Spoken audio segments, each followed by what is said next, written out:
തേങ്ങയൊന്നും ചേർക്കാതെ കിടിലൻ ടേസ്റ്റിൽ ഒരു മത്തിക്കറി തയ്യാറാക്കിയാലോ? മത്തി മാത്രമല്ല കേട്ടോ, ഏത് മീനും ഇതുപോലെ ട്രൈ ചെയ്യാനായിട്ട് പറ്റും. ഇന്ന് നമ്മൾ തയ്യാറാക്കുന്നത് മുളകിട്ട മത്തിക്കറിയാണ് കേട്ടോ. വളരെ ടേസ്റ്റാണ്. പണ്ട് കാലത്തൊക്കെ നമ്മളുടെ വീടുകളിൽ ഉണ്ടാക്കിയിരുന്ന ഒരു രീതിയിലാണ് ഉണ്ടാക്കുന്നത്. ഉറപ്പായിട്ടും ട്രൈ ചെയ്ത് നോക്കേണ്ട ഒരു ഐറ്റം തന്നെയാണ്. നമുക്ക് വീഡിയോയിലേക്ക് പോയാലോ? 1/2 കിലോ മത്തി കഴുകി വൃത്തിയാക്കി ഞാൻ എടുത്തിട്ടുണ്ട്. ഇനി നമുക്കൊരു പാൻ ചൂടാക്കാം. അതിലേക്ക് കുറച്ച് വെളിച്ചെണ്ണ ഒഴിച്ചു കൊടുക്കാം.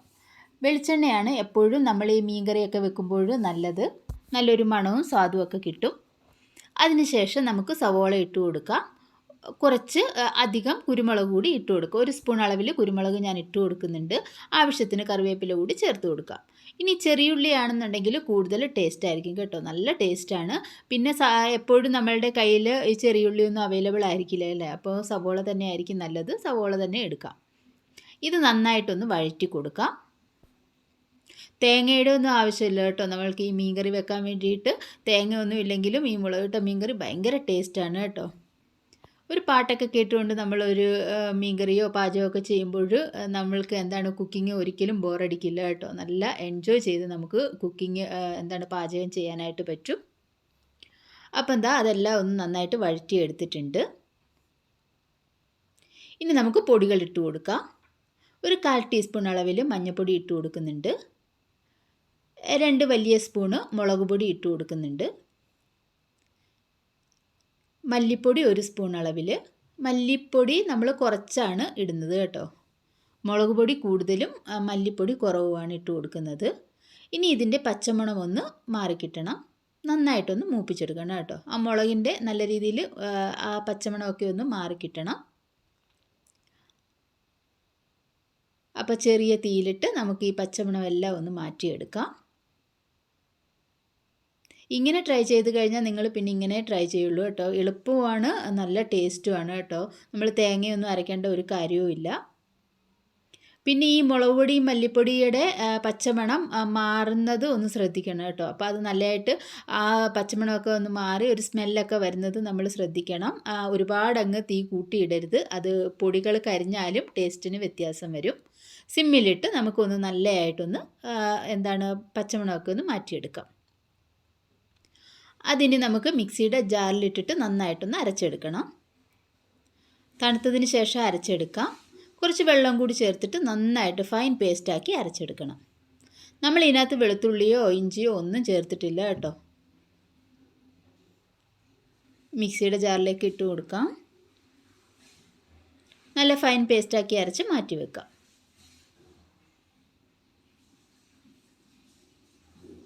ഫൈൻ പേസ്റ്റാക്കി അരച്ചെടുത്തിട്ടുണ്ട്. ഇത് നമുക്ക് മാറ്റി വെക്കാം. ഇനി നമുക്കൊരു ചട്ടി ചൂടാക്കാം. ചട്ടിയിലേക്ക് വേണമെന്നുണ്ടെങ്കിൽ ഇച്ചിരി വെളിച്ചെണ്ണ ഒഴിച്ചു കൊടുക്കാം. ഞാനിപ്പോൾ വെളിച്ചെണ്ണ ഒഴിക്കുന്നില്ല. ശേഷം നമ്മൾ അരച്ച് വെച്ചിരുന്ന അരപ്പ് ഈ ചട്ടിയിലേക്ക് ഇട്ട് കൊടുക്കാം. കുറച്ച് എണ്ണ ഒഴിച്ചിട്ട് ഇത് അരപ്പിട്ട് കൊടുത്തു കഴിഞ്ഞാൽ നല്ലത് തന്നെയാണ് കേട്ടോ. ഞാനത് അങ്ങനെ ചെയ്യുന്നില്ല.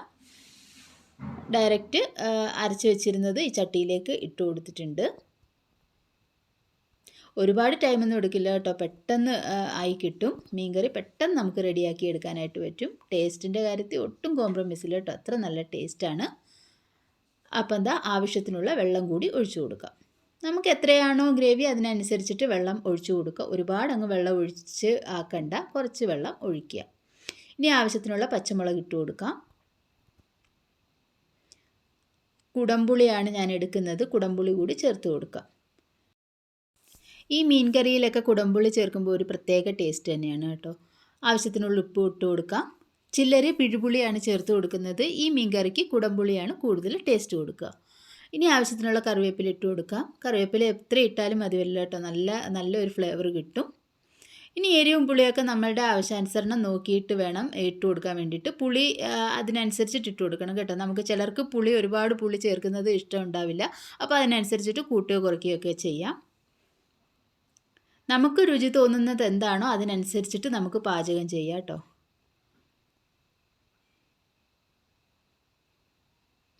ഇനി ഇതൊന്ന് തിളച്ച് വരണം. നമ്മളുടെ ഈ ചാറെല്ലാം ഒന്ന് തിളച്ച് വരണം. അപ്പോൾ നമ്മളുടെ കറി ഒന്ന് തിളച്ച് വന്നിട്ടുണ്ട്. ഇനി നമുക്ക് ആവശ്യത്തിനുള്ള ഉലുവാപ്പൊടി ചേർത്ത് കൊടുക്കുക. ഒരു 1/4 ടീസ്പൂൺ അളവിൽ ഉലുവാപ്പൊടി ഞാൻ ചേർത്ത് കൊടുക്കുന്നുണ്ട്. ഈ ഉലുവാപ്പൊടി ചേർക്കുമ്പോൾ നല്ലൊരു മണം കിട്ടും കേട്ടോ. ഇനി നമുക്ക് കഴുകി വൃത്തിയാക്കി വെച്ചിരുന്ന മത്തി ഇതിലേക്ക് ചേർത്ത് കൊടുക്കാം.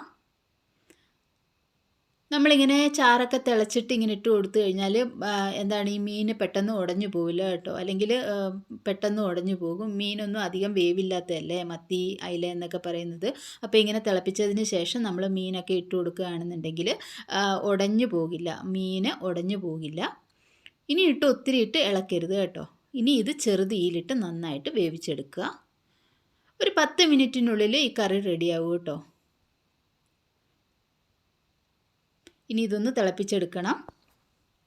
നമുക്ക് എത്രയാണോ ഗ്രേവി അതിനനുസരിച്ചിട്ട് കുറുക്കിയെടുക്കുക കേട്ടോ. ഇത് നമ്മൾ അധികം മുളക് പൊടിയും മല്ലിപ്പൊടിയും തേങ്ങ ഒന്നും ചേർത്തില്ലെങ്കിലും ഈ കറി നല്ല തിക്കായിട്ട് തന്നെ കിട്ടും. നമ്മൾ ഉള്ളിയൊക്കെ അരച്ച് വെച്ചത് തന്നെ കൊണ്ട് തന്നെ നല്ല തിക്കായിട്ടുള്ള ഗ്രേവിയോട് കൂടി നമുക്ക് കിട്ടുന്നതാണ്.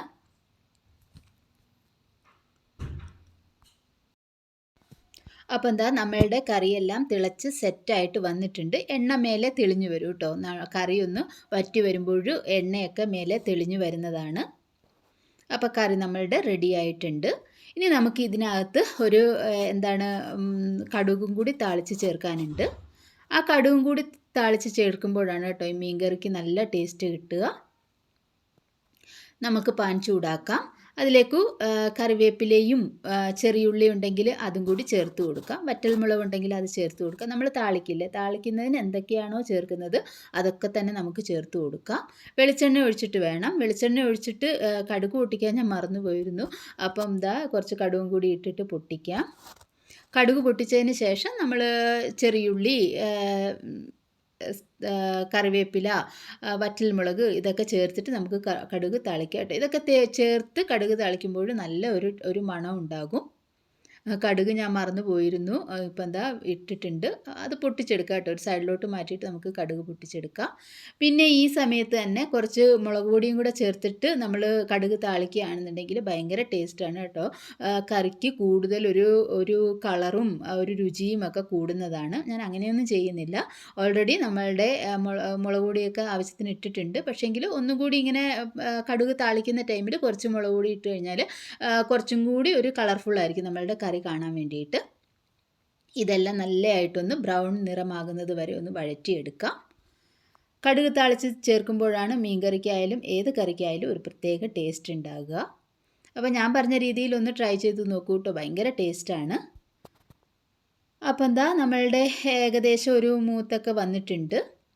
ചെറിയുള്ളി ആയിരിക്കും കൂടുതൽ നല്ലത്. എപ്പോഴും അവൈലബിൾ ആവണമെന്നില്ല ചെറിയുള്ളി. നല്ലതായിട്ടൊന്ന് മൂത്ത് വന്നിട്ടുണ്ട്. ഇത് കപ്പയുടെ കൂടെയോ ചോറിൻ്റെ കൂട്ടത്തിലോ ഒക്കെ കഴിക്കാൻ വേണ്ടിയിട്ട് നല്ല ടേസ്റ്റാണ് കേട്ടോ. ഇത് നമ്മളുടെ മത്തി മാത്രമല്ല ഏത് മീനും ഈ രീതിയിൽ ഉണ്ടാക്കുകയാണെന്നുണ്ടെങ്കിൽ തേങ്ങ അരച്ച് വെക്കേണ്ട മീൻ കൂടി ഇങ്ങനെ വെച്ച് കഴിഞ്ഞാലും നല്ലൊരു ടേസ്റ്റ് കിട്ടും. ഇനി നമുക്ക് ഈ കറിയിലേക്ക് ചേർത്ത് കൊടുക്കാം. ഇത്രയേ ഉള്ളൂ കേട്ടോ. നമ്മളുടെ ടേസ്റ്റി മത്തിക്കറി റെഡി ആയിട്ടുണ്ട്. ഭയങ്കര ടേസ്റ്റാണ് മുളകിട്ട മത്തിക്കറി. നല്ല ടേസ്റ്റാണ്. ഒരു പ്രാവശ്യമെങ്കിലും ഒന്ന് ട്രൈ ചെയ്ത് നോക്കുക. ഉറപ്പായിട്ടും ഇഷ്ടമാകും. വീണ്ടും നല്ലൊരു വീഡിയോ ആയിട്ട് കാണുന്നവർക്കും ബൈ ബൈ.